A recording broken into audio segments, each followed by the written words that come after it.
चलिए modern history में हम एक कदम और आगे बढ़ते हैं आज। देखिए, हमारा जो लास्ट लेक्चर डिलीवर हुआ था वो था हमने दो पार्ट्स में डिलीवर किया था द रेवोल्यूशनरी मूवमेंट। उसमें हमने Bhagat Singh, Hindustan republic association, Hindustan socialist republic association, इन सब की आइडियोलॉजी, इनका अपरेटस, इनकी वर्किंग, इनके एम, ऑब्जेक्टिव, हर चीज़ के ऊपर डिस्कशन की। मुद्दा क्या है? 1922 वो दौर है जिस दौर के दौरान नॉन कॉपरेशन मूवमेंट का एंड हुआ, और 1930 वो पीरियड है जब सिविल डिसओबीडियंस मूवमेंट दोबारा शुरू हुआ। तो एक दौर सिविल डिसओबीडियंस मूवमेंट के ख़त्म होने का, जिसे आप 1922 के अराउंड नॉन कॉपरेशन मूवमेंट कह रहे हैं। दूसरा गांधी जी का मास कैंपेन स्टार्ट होता है 1930 के around, that is the civil disobedience. इनके बीच 1922 से 1930 के बीच में भी बहुत सारी आइडियोलॉजीज़, बहुत सारी मूवमेंट्स की शुरुआत हुई है। उसे समझना बहुत ज़रूरी था। इसके तहत हमने इसी दौरान स्वराजिस्ट पार्टी के बारे में पढ़ा। हमने पहले वो प्रोसेस को अच्छे से समझा। सेकंड एस्पेक्ट में हमने अच्छे से लिटरेचर और उसका रेवोल्यूशन में क्या कंट्रीब्यूशन है वो समझा इस दौर के दौरान। फिर हमने ये समझा कि सोशलिज़म का, मार्क्सिज़म का कंसेप्ट क्या है। फिर हमने इसी दौर में रेवोल्यूशनरी मूवमेंट्स, आइडियोलॉजीज़ के बारे में पढ़ा। अब हम इसी दौर के दौरान इंडियन नेशनल कांग्रेस के अंदर सोशलिस्ट कंसेप्ट्स कैसे इंड्यूस हुए, जिसमें जवाहरलाल नेहरू और सुभाष चंद्र बोस का क्या रोल था, ये पढ़ेंगे। इसके बाद जो टॉपिक होगा वो ये होगा नेक्स्ट लेक्चर में कि इसी समय के दौरान 1922 में गांधी जी के एक दौर का ख़त्म होना और 1930s में दूसरे दौर के शुरू होने के बीच में इस वॉइड के दौरान और क्या आया, तो उसमें हम पढ़ेंगे द लेफ्टिस्ट मूवमेंट। और फिर उसके आगे जाएंगे जब हम नेक्स्ट लेक्चर में, तो हम पढ़ेंगे कांग्रेस सोशलिस्ट पार्टी। जब ये सब हम पढ़ लेंगे फिर हम कन्वर्ज हो जाएंगे सिविल डिसोबीडियंस मूवमेंट पे। फिर हम सिविल डिसोबीडियंस मूवमेंट करते हुए कॉन्स्टिट्यूशनल रिफॉर्म मूवमेंट को करेंगे, जिसमें हम round table conferences, government of India act 1935 को पढ़ेंगे। और फिर आएगा कांग्रेस का इलेक्शन 1937 का। फिर उसके बाद हम हिस्ट्री के अगले पड़ाव पे चले जाएंगे, the final phase of the independence. तो इस तरह से आगे आने वाले दिनों की हिस्ट्री प्लान्ड आउट है।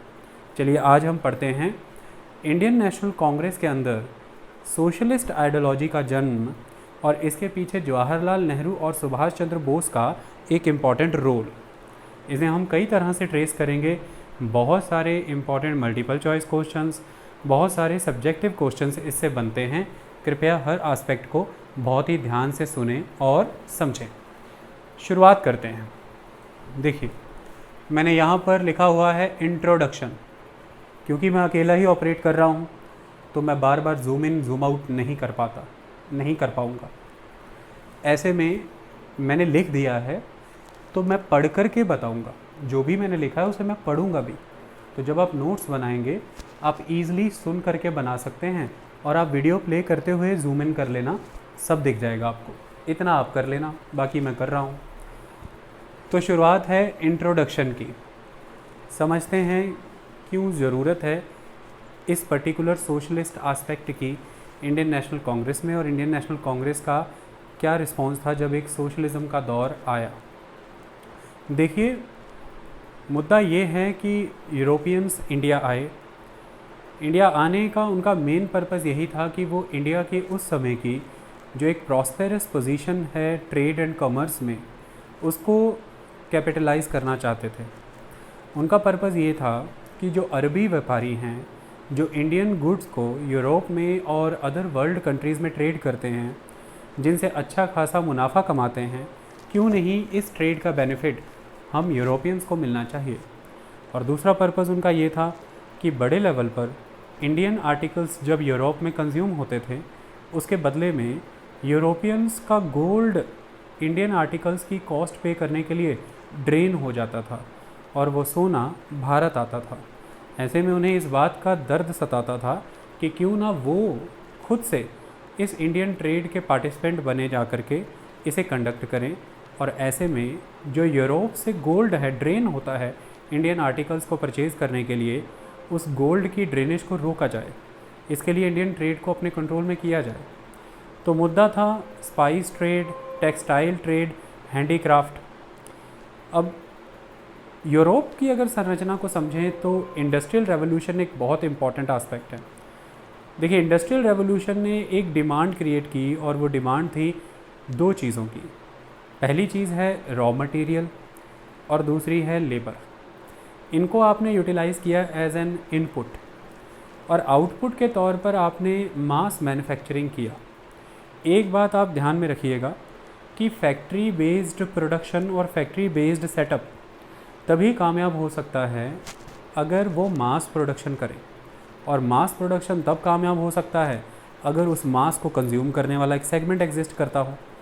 तो मुद्दा ये है कि India, Africa, south east Asia की दूसरी कंट्रीज़ ये एक बहुत बड़ा मास बेस उस समय ऑफ़र करते थे पॉपुलेशन का, जो उस समय के ब्रिटेन के फैक्ट्री सेटअप से प्रोड्यूस हुए मैन्युफैक्चर्ड आर्टिकल्स को एब्जॉर्ब कर सकते थे, कंज्यूम कर सकते थे, क्योंकि इसी एब्जॉर्प्शन और कंज्यूमर टेंडेंसी की वजह से ही वहाँ की फैक्ट्रीज प्रोड्यूस कर सकती थी।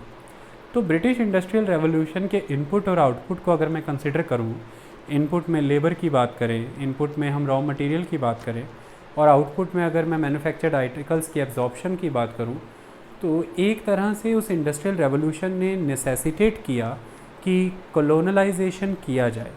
इसलिए यूरोपियंस ने कॉलोनाइज़ किया पूरे वर्ल्ड को, उनके रिसोर्स रिच एरियाज़ को अपने कैप्चर में लिया, रिसोर्सेज ड्रेन किए, उनकी लेबर को यूज़ किया और उनकी पॉपुलेशन को as a consumer base, as a market utilise किया। ये जो कॉलोनलिज्म का फ़ेज़ है, इस कॉलोनलिज्म के फ़ेज़ में बहुत इम्पॉर्टेंट आस्पेक्ट है कैपिटलिज्म का। जब आप प्रॉफिट मैक्सिमाइजेशन की टेंडेंसी से ओत-प्रोत होते हैं, मोटिवेटेड होते हैं, तो आपका पर्पस ऑलवेज़ ये रहता है कि किस तरह से मिनिमम इन्वेस्ट करके मैक्सिमम एक्सट्रैक्ट किया जाए, यानी कि प्रॉफिट्स मैक्सिमम बनाए जाएं। इस दिशा में अब इसी कॉलोनलाइजेशन के स्ट्रक्चर को कैपिटलिस्ट टेंडेंसी वाइज एनरिच करने के लिए इम्पीरियलिज्म का दौर आएगा, जिसके तहत साम्राज्यवाद होगा। इम्पीरियलिज्म, साम्राज्यवाद, जिसके तहत आप जिन भी देशों से लेबर, रॉ मटेरियल मोबिलाइज़ कर रहे हैं और उनकी मार्केट्स में अपने मैन्युफैक्चर्ड आर्टिकल्स को एब्जॉर्ब करा रहे हैं, उन देशों को आप अपने कब्ज़े में लेंगे, उन पे आप अपना राजनीतिक अधिकार जमाएंगे, जिसके तहत वहाँ के जो प्रोड्यूसर्स हैं, चाहे फिर वो हैंडीक्राफ्ट मैन्युफैक्चरर्स हैं, चाहे फिर वो एग्रीकल्चरल प्रोड्यूसर्स हैं, वो आपके कंट्रोल में आ जाएं और आप उनके आर्टिकल्स परचेज़ करने के लिए उन्हें डिक्टेटेड प्राइसेस दें और वो आपको ना नहीं कर पाएँ, क्योंकि आप वहाँ की पॉलिटिकल अथॉरिटी हैं। दूसरा, अगर कोई भी कंट्री किसी कॉलोनी को एक्वायर कर लेगी और उसके बाद वहाँ पर अपना शासन जमा लेगी, पॉलिटिकल कंट्रोल कर लेगी,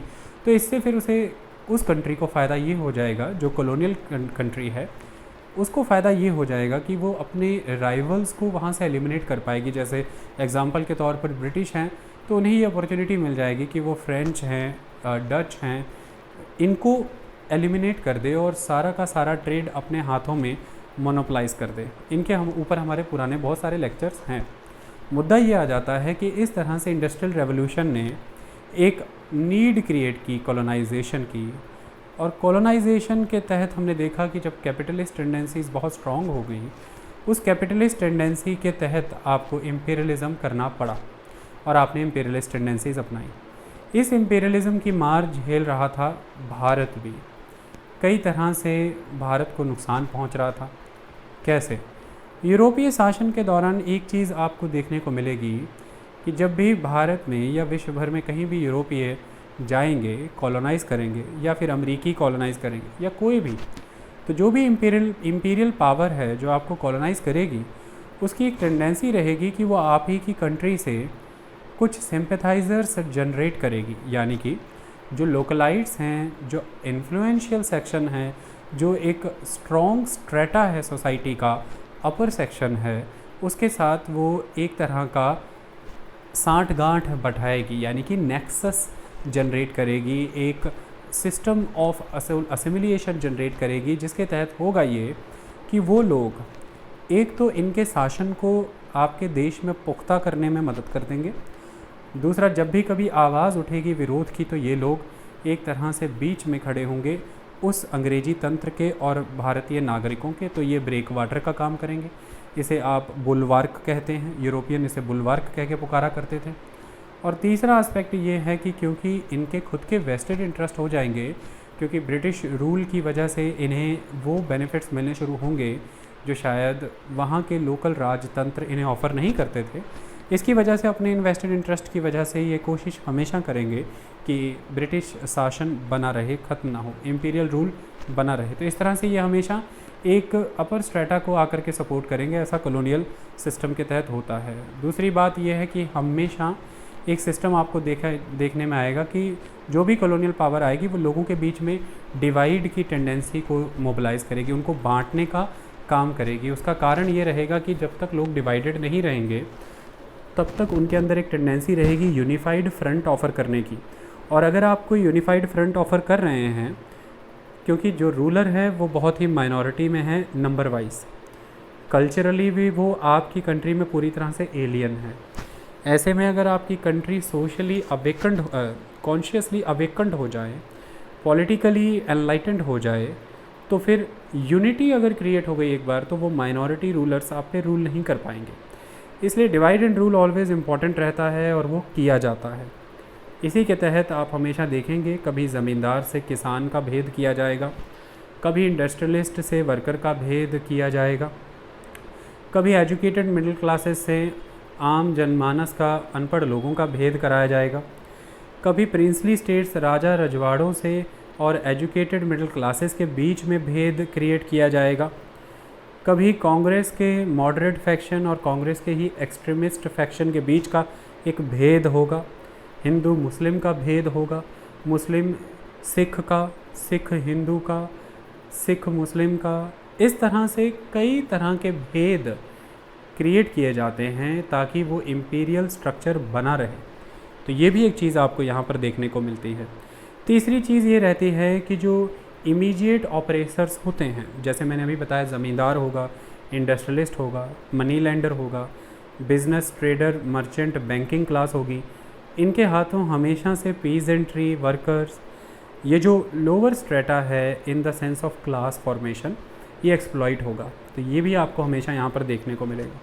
जिस कंट्री पे रूल किया जाएगा वो कंट्री पूरी तरह से एक कॉलोनियल इकोनॉमी में बदल जाएगी, यानी कि वो सिर्फ़ और सिर्फ रॉ मटेरियल सप्लाई करेगी, लेबर सप्लाई करेगी और मार्केट का काम करेगी उस मैन्युफैक्चरिंग ओरिएंटेड कैपिटलिस्ट कंट्री के लिए, इम्पीरियलिस्ट कंट्री के लिए। ऐसे में आपके लोग जितना भी हार्ड वर्क करेंगे, चाहे कितनी भी खेतों में मेहनत कर लें, फैक्ट्री में जितनी भी आप हार्ड वर्क कर लें, जितने भी रिसोर्सेज आप डेवलप करें, जो भी टेक्निकली हाईली एफिशिएंट गुड्स और सर्विसेज आप डेवलप करें, उन सब का बेनिफिट आपके देश को नहीं मिलेगा, वो उस देश को मिलेगा जो देश आप पर कंट्रोल कर रहा है।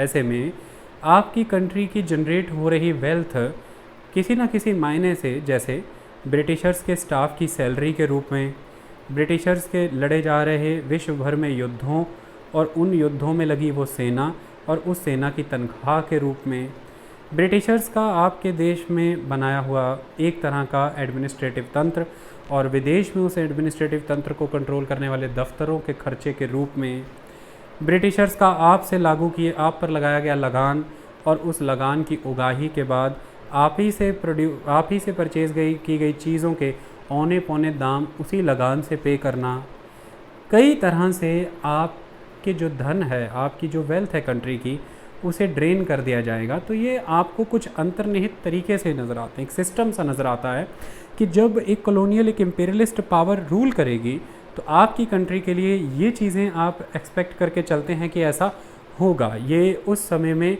एग्जिस्ट कर रहा था भारत में एक कैपिटलिस्ट टेंडेंसी के तहत, जिस कैपिटलिस्ट टेंडेंसी को उस समय में लेकर के आने वाले लोग जो थे वो ब्रिटिशर्स थे और ब्रिटिशर्स को इस चीज़ के लिए मोटिवेट किया उनकी कंट्री के खुद के इंडस्ट्रियल रेवोल्यूशन ने। और उस इंडस्ट्रियल रेवोल्यूशन के तहत जो कैपिटलिज़म विकसित होता है, उसी कैपिटलिज़म को पोषित करने के लिए, नर्चर या पैट्रोनाइज करने के लिए आपको एक दौर नज़र आता है इम्पीरियलिज़म का।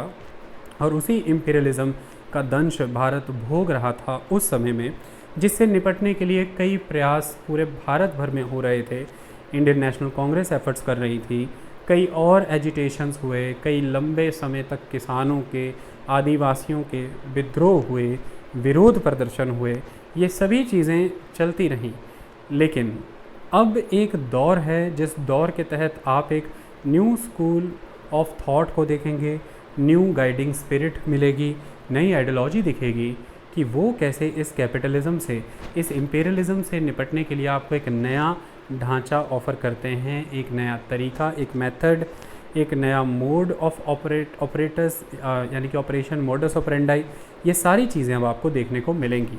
तो ये इंट्रोडक्शन के तौर पर अब हम आगे बढ़ते हैं और ये है the socialist ideas and the early Congress leaders. The socialist ideas and the early Congress leaders. देखिए, socialist ideas and the early Congress leaders, क्या क्लियर होता है हमें यहाँ से? देखिए, सोशलिस्ट आइडियाज़ के साथ इंडियन रेवोल्यूशनरीज़ की कनेक्टिविटी डिफरेंट टाइम पे डेवलप हुई। सोशलिस्ट आइडियाज़ 19th सेंचुरी के दौरान शुरू हुए। मैंने सोशलिज़म के कंसेप्ट में अच्छे से पढ़ाया है और वेस्टर्न यूरोप ही इसकी ग्राउंड बना जहाँ से इसकी शुरुआत होनी शुरू हुई, क्योंकि नेचुरल सी बात है, जहाँ पे कैपिटलिज्म होगा, जहाँ पे कॉज एग्जिस्ट करेगा, इफ़ेक्ट वहीं पे आएंगे। तो कैपिटलिज्म की खिलाफत करनी है अगर, तो सोशलिज़म वेस्टर्न यूरोप में ही आया था, क्योंकि वेस्टर्न यूरोप ही सिंबल है कैपिटलिज्म की ग्रोथ का भी। ऐसे में 19th सेंचुरी के दौरान कई डॉक्ट्रिन्स, कई ब्रांचेस सोशलिज़म के, कई फॉर्मेट प्रिपेयर होने शुरू हो गए थे। लेकिन 20th सेंचुरी है जो मेनली जाना गया है सोशलिज़म के प्रचार के लिए। बड़े स्तर पर सोशलिज़म उस समय में अपनाया गया, जैसे रशियन रेवोल्यूशन एक इम्पॉर्टेंट इवेंट है 1917 का, और सोशलिस्ट टेंडेंसी के बेसिस पे पहला socialist state the Soviet union, the Bolshevik revolution of 1917, तो ये इम्पॉर्टेंट है। शुरुआत से ही वो भारतीय जो विदेशी भूमि पे अपनी रेवोल्यूशनरी एक्टिविटीज़ कर रहे थे, वो ज़्यादा जल्दी इनके साथ कांटेक्ट में आए जो रेवोल्यूशनरी एक्टिविटीज़ के साथ शामिल थे वेस्टर्न यूरोप और सोवियत कंट्रीज़ में। तो सोशलिज़म के साथ एक एक्सपोज़र होने का जो एक चांस है वो मेनली उनको जल्दी मिला जो इंटेलेक्चुअल ब्रांचेस से बिलोंग कर रहे थे, जो इंडियन रेवोल्यूशनरी मूवमेंट को इंटरनेशनल ग्राउंड्स पे रन कर रहे थे, जिनमें कुछ इम्पॉर्टेंट नाम हैं, जैसे श्यामजी कृष्ण वर्मा, मैंने आपको बताया था, जिन्होंने इंडिया हाउस बनाया लंदन में 1905। मैडम भीकाजी कामा, जो फ्रांस में इंडियन कॉज के लिए फ़ाइट कर रही थी। इसी तरह से भूपेंद्र नाथ दत्ता, एम एन रॉय, लाला हरदयाल, ये इम्पॉर्टेंट पर्सनैलिटीज़ हैं जो इंटरनेशनल लेवल पर इम्पीरियलिज़म के ख़िलाफ़ एक ग्राउंड प्रिपेयर कर रहे थे, एंटी ब्रिटिश कैंपेन कर रहे थे, कैपिटलिज़म से लड़ रहे थे। और फर्स्ट वर्ल्ड वॉर तक ये लोग हैं जो सोशलिज़म के कांटेक्ट में आए हैं, लेकिन इनके एक्टिविटीज़ मेनली अब्रॉड है, पहली बात। सेकंड इम्पॉर्टेंट आस्पेक्ट, सोशलिज़म को ये अभी अंडरस्टैंड कर रहे थे। सोशलिज़म एक न्यू आइडियोलॉजिकल फॉर्म में डेवलप हुआ था, तो क्योंकि ये अभी खुद उसकी अंडरस्टैंडिंग कर रहे थे, ये विदेशी भूमि पे थे, वहाँ पर ये इम्पीरियलिज़म के, कैपिटलिज़म के ख़िलाफ़ सोशलिज़म की गाइडिंग स्पिरिट में खड़े थे। इनका बहुत ज़्यादा प्रभाव भारत पे नहीं रह पाया उस समय में। तो फर्स्ट वर्ल्ड वॉर तक का जो एक दौर है, उस दौर में आपको सोशलिज़म का जो एडवेंट है इंडिया में, उस लेवल पे नज़र नहीं आएगा, और इंडियन नेशनल कांग्रेस की पॉलिसीज़ पे उसका उतना असर भी नज़र नहीं आएगा। सही मायने में अगर सोशलिज़म से रिलेटेड एक्टिविटी इंडिया में शुरू होंगी तो वो नॉन कोऑपरेशन मूवमेंट के एंड होने पर शुरू होंगी। तो नॉन कोऑपरेशन मूवमेंट एक डिवाइडिंग पॉइंट है, जिसे आप ये मान सकते हैं कि उसके पहले आपको इंडियन नेशनल कांग्रेस की आइडियोलॉजी, उनकी पॉलिसीज़, उनके प्लान्स, प्रोग्राम्स में सोशलिज़म का किसी तरह से कोई अंश नज़र आ नहीं रहा। लेकिन जैसे ही आप नॉन कोऑपरेशन मूवमेंट के बाद का दौर देखेंगे तो आपको इंडियन नेशनल कांग्रेस की ideology, plans, planning activity programme में सोशलिज़म दिखने लग जाएगा। इसलिए जवाहरलाल नेहरू और सुभाष चंद्र बोस को मेनली हम इस चैप्टर में डिस्कस कर रहे हैं। ऐसे में जब हम इंडियन नेशनल कांग्रेस के अर्ली लीडर्स की बात करते हैं तो क्या कारण रहे होंगे कि सोशलिज़म से अवगत होने के बावजूद भी इंडियन नेशनल कांग्रेस की आइडियोलॉजी पे, उनकी पॉलिसीज़, उनकी प्रैक्टिसेस, उनके प्रोग्राम पे सोशलिज़म का असर नहीं आने दिया इन्होंने। रेवोल्यूशनरीज़ अपने लेवल पर 1905 के स्वदेशी मूवमेंट के दौरान विकसित हुए, उन्हें टेररिस्ट कह के पुकारा गया। अंग्रेज़ों के आउटराइट सप्रेशन की वजह से वो भारत की सीमाओं से बाहर गए कैंपेन को ज़िंदा रखने के लिए। ऐसे में उनका बाहर जा कर के विदेशी सोशलिस्ट लोगों के साथ संपर्क हुआ, उन्होंने अपने लेवल पर जो चीज़ें डेवलप करनी थी वो की। लेकिन इंडियन नेशनल कांग्रेस के वो नुमाइंदे जिन्हें हम मॉडरेट्स के तौर पर भी जानते हैं, उनका भी एक एक्सपोज़र विदेशी भूमि पर सोशलिज़म के साथ था। उसके कई तरह के प्रमाण हैं, जैसे दादा भाई नौरोजी बहुत ही स्ट्रॉन्ग ब्रिटिश सोशलिस्ट HM हिंडमैन के बहुत अच्छे वाकफ़ थे उस दौर में। दादा भाई नौरोजी ने 1904 में इंटरनेशनल सोशलिस्ट कॉन्फ्रेंस एम्स्टर्डम में अटेंड की थी उस दौर में। बाल गंगाधर तिलक और लाला लाजपत राय के बारे में ऐसा कहा जाता है कि इनके भी सोशलिस्टों के साथ संपर्क होते रहे हैं, मिलते रहे हैं। तो इंडियन नेशनल कांग्रेस के ये जो अर्ली लीडरशिप है, इनकी सोशलिज़म से जानकारी, सोशलिस्ट लीडर्स के साथ मुलाकातें होती रही हैं और ये बहुत बेहतर ढंग से वाकिफ़ भी थे फैबियन सोशलिज़म से। फैबियन सोशलिज़म क्या होता है मैं बताऊंगा जब मैं जवाहरलाल नेहरू का जिक्र करूंगा। लेकिन ऐसे में क्यों नहीं सोशलिज़म इंडियन नेशनल कांग्रेस की पॉलिसी में झलका, जिस दौर को हमें समझना है, क्योंकि ये कांग्रेस समझेंगे तो वो कांग्रेस समझ आएगी जो नेहरू और बोस के प्रभाव से परिवर्तित कांग्रेस है। उसके कई कारण आइडेंटिफाई होते हैं कि क्यों नहीं झलका कांग्रेस की नीतियों में सोशलिज़म। सबसे पहली बात यह है कि इनके एंड पे ही कमी रह गई, इन नेताओं के एंड पे, कि ये पूरी तरह से सोशलिज़म के कंसेप्ट को उस समय में, उस दौर में अंडरस्टैंड नहीं कर पाए। इसका एक कारण ये भी हो सकता है कि सोशलिज़म की आइडियोलॉजी खुद अभी विकसित हो रही थी धीरे धीरे, क्योंकि जिस जिस कंट्री में वो आइडियोलॉजी जाती थी उस कंट्री की लोकल कंडीशन से प्रभावित होकर के फिर वो बेसिक प्रिंसिपल्स तो वही रहते थे लेकिन उसके आउटलुक में परिवर्तन आते थे। कार्ल मार्क्स के कंसेप्ट्स इस समय फेमस हो रहे थे। 1850s के बाद मार्क्सिज्म जन्म ले रहा था तेज़ी से और एक रेवोल्यूशनरी ट्रेंड ज़्यादा पाया जाने लगा था सोशलिस्ट। तो कार्ल मार्क्स रेवोल्यूशन का समर्थन करते थे। कार्ल मार्क्स फोर्स के यूज़ की बात करते थे, वह शक्ति का इस्तेमाल करने की बात करते थे सत्ता को उखाड़ फेंकने के लिए। ऐसे में इंडियन नेशनल कांग्रेस के सामने एक परेशानी ये थी कि भारत अभी, जब हम 1880s की बात करते हैं, जब हम इस पॉलिटिकल अवेकनिंग के पीरियड की बात करते हैं इंडिया की, तो भारत अभी राजनीतिक तौर पर बड़ा इमैच्योर था। इंडिया में पॉलिटिकल कॉन्शियसनेस अभी अचीव हो रहा था, उसके कई प्रयास किए जा रहे थे। सुरेंद्रनाथ बनर्जी की इंडियन एसोसिएशन का यही एक ज़िम्मा था।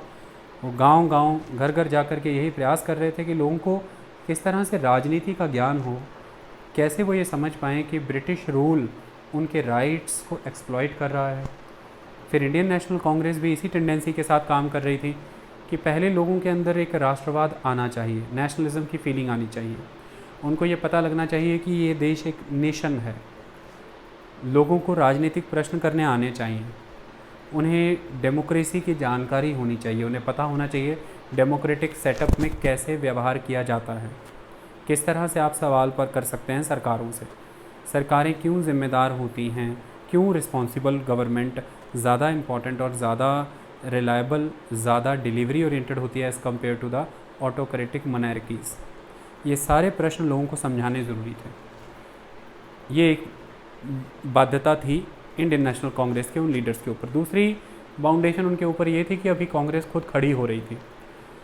ऐसे में अगर इस तरह की सोशलिस्ट टेंडेंसीज़ उनको लगता था कि अगर वो अपना लेंगे तो वो ब्रिटिश गवर्नमेंट जो कैपिटलिज्म पे फाउंड है वो कभी भी इंडियन नेशनल कांग्रेस जैसे पॉलिटिकल फ्रंट को वर्क नहीं करने देते।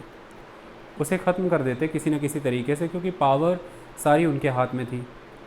ऐसे में अगर इंडियन नेशनल कांग्रेस अपने बिगनिंग में ही ख़त्म हो जाती तो रेवोल्यूशन करने की भी अपॉर्चुनिटी अभी नहीं थी, क्योंकि इंडियंस रेवोल्यूशन के लिए अभी मैच्योर नहीं हुए थे, तैयार नहीं हुए थे। इसके पहले 1857 का रिवॉल्ट हुआ, वो रेवोल्यूशन में नहीं बदल पाया।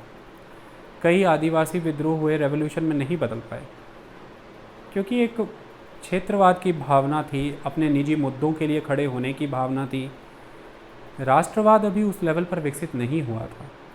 सही मायने में लोगों के अंदर वो जो एक रेशियल डिस्क्रिमिनेशन की वजह से इन्फीरियरिटी कम्प्लेक्स आ चुका था, उसे उखाड़ फेंकने का अभी समय आना था।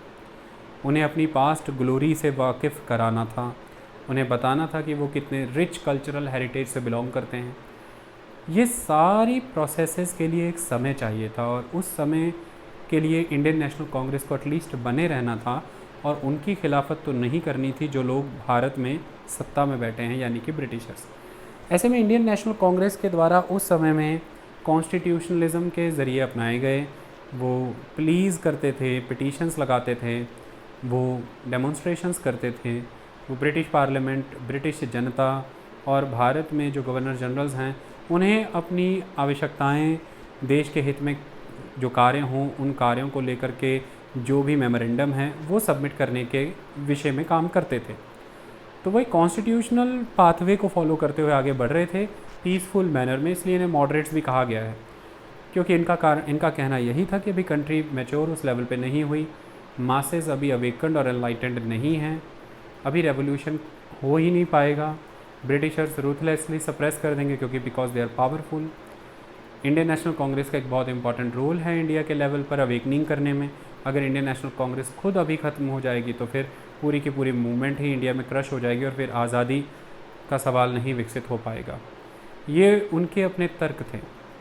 दूसरा उनका मानना ऐसा था कि जब सोशलिज़म की बात होगी तो बात रेवोल्यूशन की होगी, और जब रेवोल्यूशन की बात होगी तो फिर बात क्लास कन्फ्लिक्ट की भी होगी, क्योंकि सोशलिज़म में प्रोलेटेरिएट ऐसा माना जाता था, यानी कि प्रोलेटेरिएट जैसे खेतीबाड़ी किसान है, जैसे इंडस्ट्रियल वर्कर है, तो खेतीबाड़ी किसान अपने लैंड ऑनर के ख़िलाफ़, ज़मींदार के ख़िलाफ़ जाएगा, जैसे इंडस्ट्रियल वर्कर है वो अपने इंडस्ट्रियलिस्ट के ख़िलाफ़ जाएगा। इस तरह से देश में एक क्लास कन्फ्लिक्ट हो सकता है, क्लासेस एक दूसरे के ख़िलाफ़ जा सकती हैं। और कांग्रेस का उस वक्त ये मानना था कि अगर देश में इंडिपेंडेंस अचीव करानी है, आज़ादी चाहिए, तो उसके लिए एक यूनिफाइड फ्रंट प्रोजेक्ट करना पड़ेगा। सभी देशवासियों को एक साथ हो करके एक राष्ट्रवाद को समझते हुए आगे आना पड़ेगा, तभी ब्रिटिश तंत्र उखाड़ करके फेंका जा सकेगा। इसलिए वो ये चाहते थे कि इतने नेसेंट स्टेज में, इतनी शुरुआती दौर में इस तरह की क्रांतिकारी गतिविधियां यदि होती हैं तो एक स्ट्रॉन्ग क्लास कन्फ्लिक्ट हो सकता है जो सही मायने में ब्रिटिशर्स को ही लाभ देगा, और वो डिवाइड एंड रूल की पॉलिसी को फॉलो कर सकते हैं भारतीय स्वतंत्रता संग्राम को कमज़ोर करने के लिए। तो ये भी इनकी एक आइडियोलॉजी थी। अब कुछ क्रिटिक्स का ये मानना है कि इनको ज्ञान नहीं था पूरा उस समय में दो चीज़ों का। पहली बात तो इन्हें इस बात का ज्ञान नहीं था कि जो इंडस्ट्रियलिस्ट हैं, जो कैपिटलिस्ट क्लास हैं इंडियंस की, यानी कि जो ज़मींदार हैं, मनी लेंडर है, बिजनेस मर्चेंट ट्रेडर्स हैं, ये एक तरह से अंग्रेजी तंत्र का ही हिस्सा है। अंग्रेज़ों ने इन्हें नर्चर किया है, अपने लिए खड़ा किया है।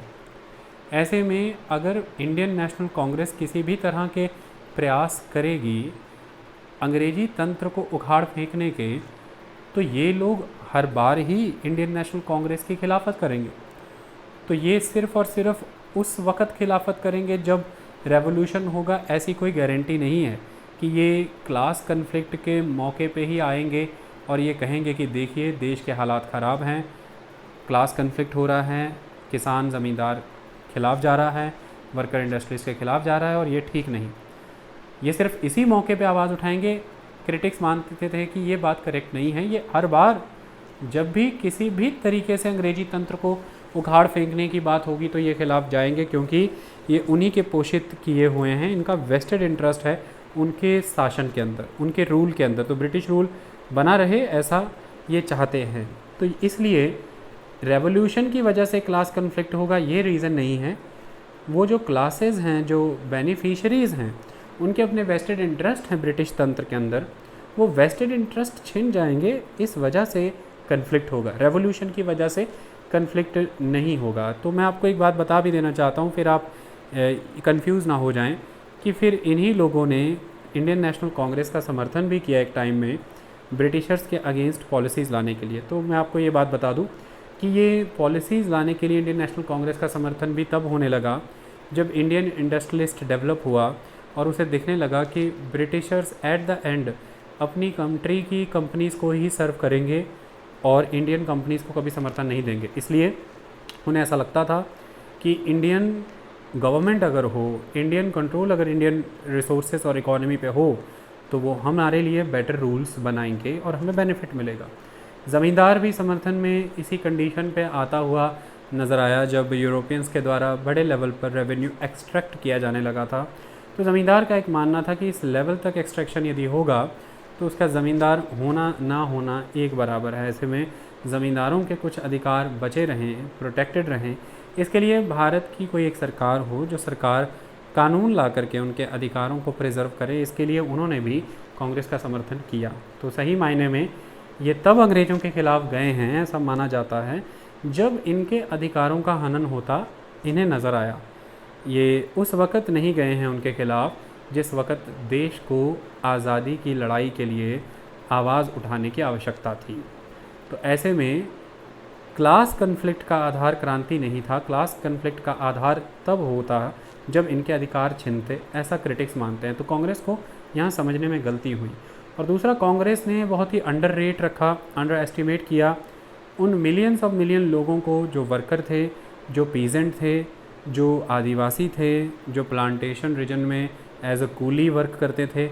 उनकी स्ट्रेंथ को, उनकी पावर को, उनकी वॉइस को एस्टिमेट नहीं कर पाई कांग्रेस। अगर उनकी शक्ति का आभास कांग्रेस को हो जाता तो फिर कांग्रेस उन्हें अंडर एस्टिमेट ना करती, वो उनका समर्थन अपने साथ लेती, उन्हें एक प्लेटफॉर्म प्रोवाइड करती और उनके समर्थन से क्रांति होती, देश आज़ाद होता। तो कांग्रेस के एंड पे ये दो कमियां रह गई हैं। अब कुछ क्रिटिक्स ये कहते हैं कि कांग्रेस उस दौर में कर ही नहीं सकती थी सोशलिज़म को सपोर्ट। उसका कारण ये था कि कांग्रेस के जो वर्कर हैं, जो कांग्रेस के लीडर्स हैं, वो कौन हैं? एक तरह से वो खुद एजुकेटेड मिडिल क्लासेस हैं, जिसमें majority of the leaders are upper middle classes, यानी कि वो रेंटियर सेक्शन से आते हैं, जो ज़मीनों पे, घरों पे रेंट खाते हैं। वो बिजनेस क्लासेस से आते हैं, वो प्रोफेशनल्स क्लासेस से आते हैं, जर्नलिस्ट हैं, लॉयर्स हैं, डॉक्टर्स हैं, इंजीनियर्स हैं। सो वो बैंकिंग, मर्चेंट, ट्रेडिंग क्लासेस से आते हैं, वो ज़मींदारी सेक्शन से भी आते हैं। तो ऐसे में ये खुद उस सेगमेंट से बिलोंग करते हैं जिस सेगमेंट की रोजी रोटी चल रही है ब्रिटिश गवर्नमेंट और ब्रिटिश इकोनॉमिक पॉलिसीज़ की वजह से। तो इसके तहत इनके वेस्टेड इंटरेस्ट थे जिन्होंने इन्हें रोके रखा कि ये ऑल इन ऑल एक क्रांति जैसी गतिविधियां भारत में करें, रेवोल्यूशनरी एक्टिविटीज़ करें और अंग्रेजी तंत्र को उखाड़ रखें। ऐसा एक वर्ग मानता है, एक क्रिटिक वर्ग ये मानता है कि इनके खुद के वेस्टेड इंटरेस्ट थे। एक वर्ग ये मानता है कि इनके खुद के वेस्टेड इंटरेस्ट ना भी हों, लेकिन इंडियन नेशनल कांग्रेस शुरुआती दौर में बनी रहे, उसके लिए इन्हें फंड्स की सप्लाई की ज़रूरत थी।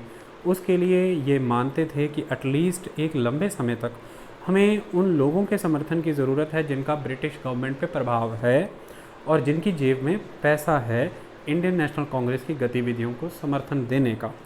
और ये वर्ग वही वर्ग था जैसे कि ज़मींदार वर्ग है, इंडस्ट्रियलिस्ट वर्ग है, बैंकर, मर्चेंट हैं।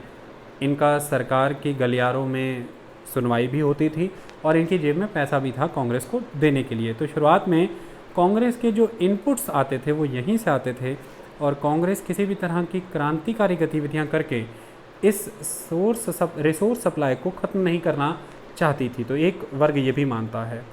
कारण चाहे जो भी रहे हों, मुद्दा ये रहा था कि कांग्रेस के मेजॉरिटी लीडर, क्योंकि वेस्टर्न एजुकेटेड लीडर हैं, एजुकेटेड एलीट क्लास उन्हें कहा जाता है, फंडामेंटल राइट्स की बात वो करते थे, सिविल राइट्स की बात करते थे। उनकी खुद की आइडियोलॉजी में दूर दूर तक कहीं पर इंडिपेंडेंट इंडिया 1905 से पहले नज़र नहीं आ रहा था। उनके खुद के प्रोग्राम और कैंपेन में सिर्फ़ और सिर्फ अंग्रेजी तंत्र में कुछ सुधार हो जाएं, इसी की कल्पना थी। वो ब्रिटिश रूल से अन ब्रिटिश आइटम्स को डिलीट करके उसी ब्रिटिश रूल को बने रहने देने के पक्षधर थे। तो ऐसे में आज़ादी तो उनके जहन में नहीं थी। दूसरा, वो ब्रिटिश तंत्र के बने रहने में यकीन करते थे, राजतंत्र की वापसी पे यकीन नहीं करते थे। वो स्वयं मानते थे कि अभी एक alternative system of government exist नहीं करता है कोई, अगर ब्रिटिशर चले जाएं।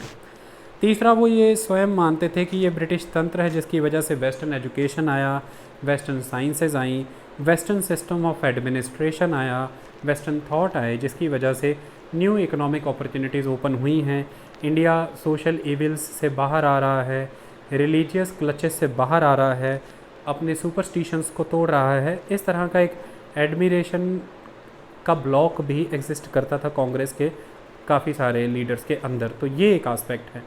तो जब अब उनकी आइडियोलॉजी में ही नहीं है उस समय आज़ादी, जब वो किसी तरह से इंडिपेंडेंस चाहते ही नहीं हैं, तो वो मास कैंपेन के विषय में भी सोचेंगे नहीं। और ऐसे में जब वो मास कैंपेन के बारे में सोच ही नहीं रहे हैं, तो सही मायने में फिर रेवोल्यूशन का कोई सवाल ही नहीं बनता। और जब रेवोल्यूशन का सवाल ही नहीं बनता, तो उस समय रेवोल्यूशन की आइडियोलॉजी को सपोर्ट सोशलिज़म करता था, तो फिर सोशलिज़म का भी सवाल नहीं बनता था। लेकिन अब आपको एक बात समझनी होगी, ऐसा बिल्कुल भी नहीं है कि कांग्रेस के लीडर सिर्फ़ और सिर्फ अपने हितों में सोचते थे। उन्होंने कभी भी देश के किसान, इंडस्ट्रियल वर्कर, पिछड़े वर्ग, आदिवासी, ग्रामीण क्षेत्र के लोगों के विषय में काम नहीं किया, क्योंकि ये उन क्षेत्रों से बिलोंग नहीं करते थे, क्योंकि ये सीधे सीधे उनसे ताल्लुकात नहीं रखते थे। ऐसे में इन्होंने उनके दर्द को, उनके दुख और उनकी समस्याओं को हमेशा दूर से देखा, थ्योरेटिकली देखा, उनके दर्द को समझने की कोशिश की, लेकिन उनके बीच जा कर के इन्होंने विचरने का प्रयास नहीं किया, यानी कि उनके बीच एग्जीक्यूट होने का प्रयास नहीं किया। वो आने वाले समय में गांधी करेंगे। ऐसे में इनका पर्सपेक्टिव उस समय में ये था कि सबसे पहला एस्पेक्ट ये है कि एक पॉलिटिकल पार्टी बनाई जाए, और वो पॉलिटिकल पार्टी एक एग्जिस्टिंग रूल ऑफ गवर्नमेंट यानी कि द ब्रिटिश गवर्नमेंट के अल्टरनेटिव के तौर पर विकसित की जाए। फिर ग्रेजुअली धीरे धीरे ट्रांजिशन लाई जाए कंट्री के सिस्टम में। पहले representative form of government induce कराई जाए ब्रिटिश तंत्र के अंदर, ज़्यादा से ज़्यादा इंडियंस रिप्रेजेंट करें इंडियंस को उस रिप्रेजेंटेटिव गवर्नमेंट सिस्टम में, ज़्यादा से ज़्यादा लॉज बनाने की, ट्रेजरी के ऊपर, रेवेन्यू के ऊपर इंडियन मिनिस्टर्स का कंट्रोल आए। इस तरह से ग्रेजुअल ट्रांसफॉर्मेशन के तहत इनका मानना था कि आज़ादी मिलेगी, और जब आज़ादी मिलेगी तो जो रूलर इंडिया में कैपिटलिस्ट है, एलियन है, आउटसाइडर है, वो अपनी कंट्री के इंटरेस्ट के बारे में सोचता है, वो अपनी टेंडेंसीज़ को सर्व करता है। ऐसे में जब इन्हें इंडियंस रिप्लेस करेंगे, इंडियन गवर्नमेंट इस्टेब्लिश होगी, तो ब्रिटिशर्स की जितनी भी अनजस्ट प्रैक्टिसेस हैं, जितनी भी इकोनॉमिक इनइक्वलिटीज़ की पॉलिसीज़ हैं, इंडियन गवर्नमेंट उसे ख़त्म करेगी। ये बाय डिफ़ॉल्ट ही हो जाएगा, ऐसा इनका मानना था कि ये बाय डिफ़ॉल्ट हो जाएगा। जब गवर्नमेंट इंडियन हो जाएगी तो फिर अनजस्ट प्रैक्टिसेस ख़त्म हो जाएंगी, इनइक्वलिटीज़ ख़त्म हो जाएंगी, सोशल और इकोनॉमिक इनजस्टिस या फिर आप कह दें डेप्रीवेशंस ख़त्म हो जाएंगे, और रिसोर्सेज का बेटर डिस्ट्रीब्यूशन होगा, क्योंकि फिर रिसोर्सेज और रेवेन्यू कंट्री के लिए यूज़ होंगे, बेटर मोबिलाइजेशन होगा, बेटर डिलीवरी सिस्टम होगा, और सभी बराबर होंगे। इस तरह से ये ऑटोमेटिक ही होगा। बस यहीं पर इन अर्ली कांग्रेस लीडर्स की गलती थी कि ये मानते थे कि केवल आज़ादी मिल जाना और देश में अंग्रेज़ चले जाने के बदले दूसरे लोगों की सरकार आ जाना, यानी कि भारतीयों से, उसके आ जाने से सब ठीक हो जाएगा। ऐसा नहीं है। भारत में सामाजिक और आर्थिक तंत्र को यदि देखा जाए तो उसमें ब्रिटिशर्स एक लेवल पर पूरे के पूरे पिरामिड में एपेक्स पे बैठे हैं, टॉप पे, लेकिन मिडल और बॉटम लेवल पर इंडियंस को अगर कोई एक्सप्लॉइट कर रहा था तो वो इंडियंस ही थे। ऐसे में यदि वो लोग सत्ता में आ जाते तो फिर ये बाय डिफ़ॉल्ट नहीं होता कि सोशल और इकोनॉमिक इनजस्टिसेस ख़त्म हो जाते, डेप्रीवेशंस का खात्मा हो जाता। इसे करने के लिए आज़ादी कैसी चाहिए ये निश्चित करना ज़रूरी था। आज़ादी क्या आउटकम्स डिलीवर करेगी ये ज़रूरी था। आज़ादी किनके द्वारा, किनके लिए हो, ये भी सवाल करना ज़रूरी था। और ऐसे में वो सामाजिक आर्थिक जो डिप्रीवेशंस हैं वो आज़ादी के एजेंडे में ही लिप्त हों, आज़ादी के साथ ही उन कुरीतियों का भी खात्मा हो, ये तय करना ज़रूरी था। इन मामलों में अर्ली लीडरशिप जो है वो विफल रही, वो आइडेंटिफाई नहीं कर पाई इन चीज़ों को। उनके कई अपने हेल्पलेसनेस थी, वो मैंने आपको अभी बताए। उस दौर में जो उनसे बन पड़ा वो उन्होंने किया। लेकिन सही मायने में अब अगर कोई शिफ्ट आएगा, वो शिफ्ट अब आपको देखने को मिलेगा नेक्स्ट फेज़ में, that is the new climate, the non cooperation movement. एक नया माहौल बनेगा, नॉन कॉपरेशन मूवमेंट से चीज़ें बदलेंगी, और फिर इसके बाद इस नॉन कॉपरेशन मूवमेंट के जो आउटकम आएंगे, उससे जो शख्सियतें विकसित होंगी, वो यकीनन ही कांग्रेस के भीतर समाजवाद के इस कंसेप्ट को इंड्यूस करेंगी, लेकर के आएंगी। समझते हैं इस new climate non cooperation movement system को। देखिए, new climate and non cooperation का क्या सिस्टम है यहाँ पर। देखिए, फर्स्ट वर्ल्ड वॉर 1914 से 1918 के दौरान इंडिया में एक मूवमेंट स्टार्ट हुई जिसे हम कहते हैं home rule movement, home rule league. ये मेनली बाल गंगाधर तिलक और एनी बेसेंट के द्वारा चलाया गया कैंपेन था। इसके तहत कोशिश ये की जा रही थी कि क्योंकि अंग्रेजी सरकार ने भारत की सहायता ली है विश्व युद्ध में, इंडिया ने मैन, मटेरियल, मनी सब कुछ सपोर्ट किया है।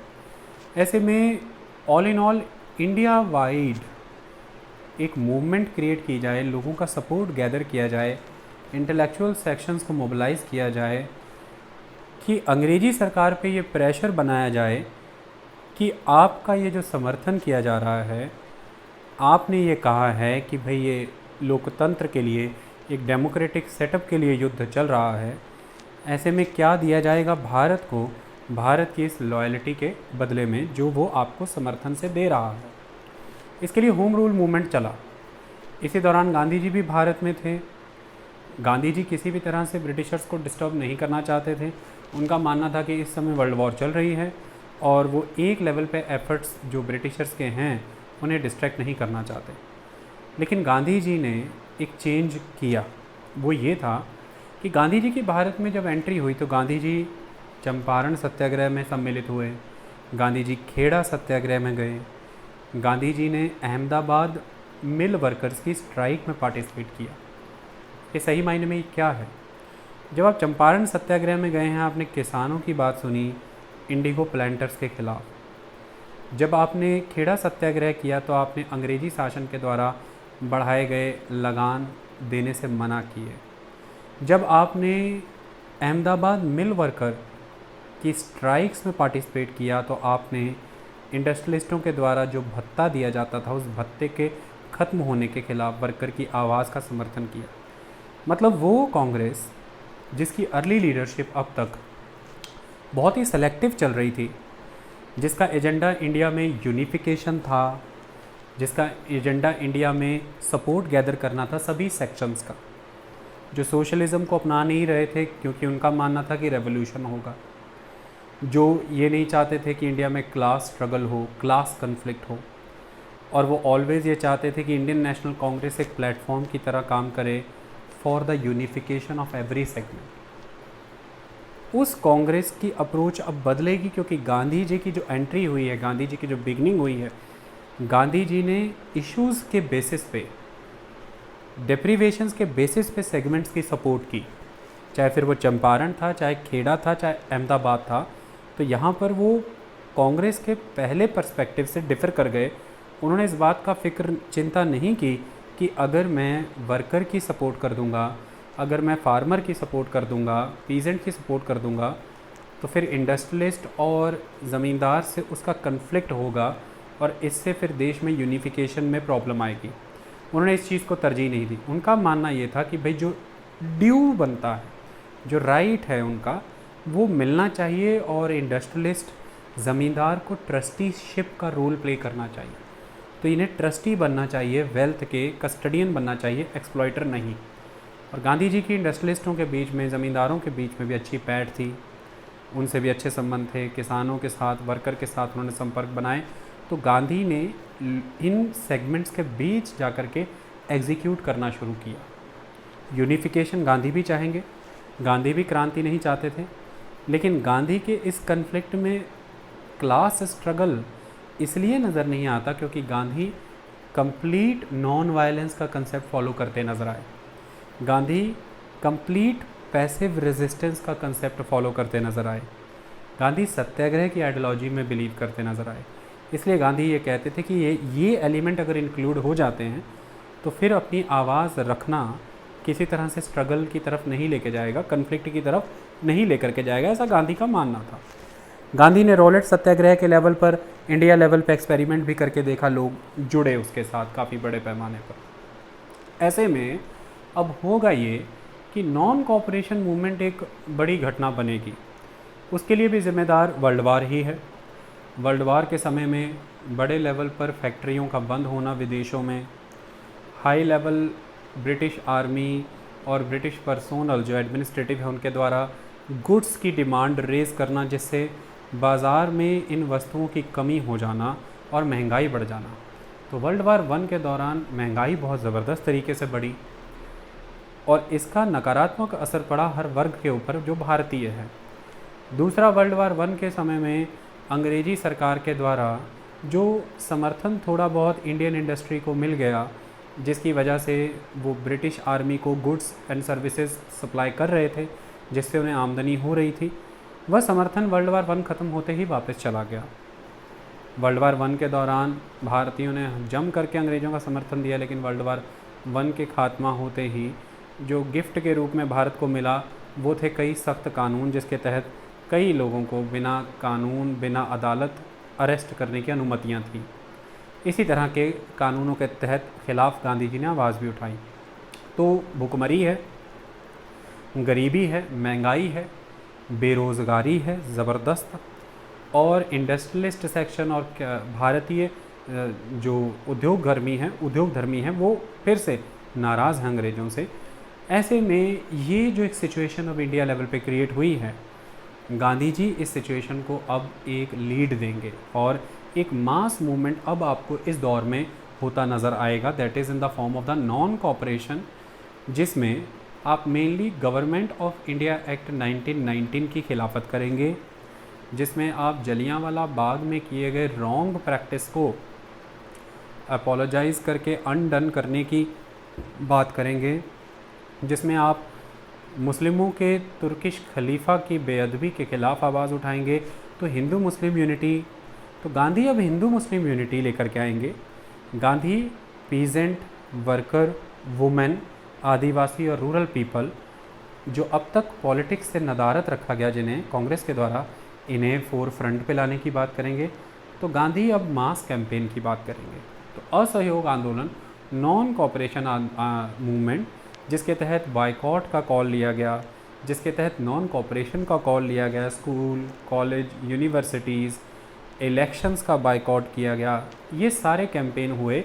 इसमें काफ़ी बड़े स्तर पर समर्थन मिला गांधी को। तो ऑल इन ऑल इस समय का अब एक स्लोगन ही बन चुका था कि अगर कोई इंडियन नेशनल स्ट्रगल के रिलेटेड प्रैक्टिस है तो वो प्रैक्टिस मास मूवमेंट है, मास स्ट्रगल है। कांग्रेस की आइडियोलॉजी में भी ये एक बहुत ज़बरदस्त शिफ्ट आया, जिसके तहत उन्होंने अब ये तय किया कि mass movement is important, mass struggle is important और लोगों को साथ लेकर के चलना है। ऐसा गांधी के तहत यहाँ पर हुआ।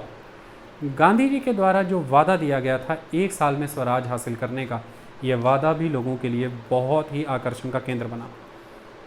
इंडियन नेशनल कांग्रेस का मॉडरेट फैक्शन 1905 में बनारस सेशन में स्वराज का जिक्र कर चुका था।